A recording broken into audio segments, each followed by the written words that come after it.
Бях на белия етаж и докато се качвах нагоре, видях един мъж с качулка.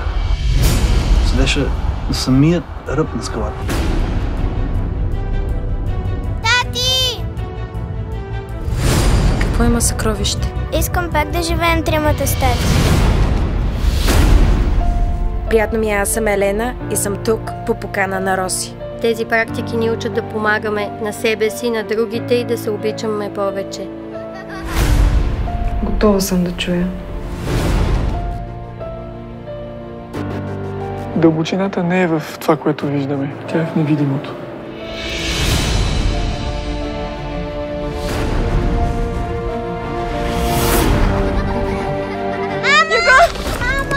Искам да се променя, ама не знам как! Никога не е твърде рано да помогнеш на другите. Може да е твърде късно, но никога не е твърде рано.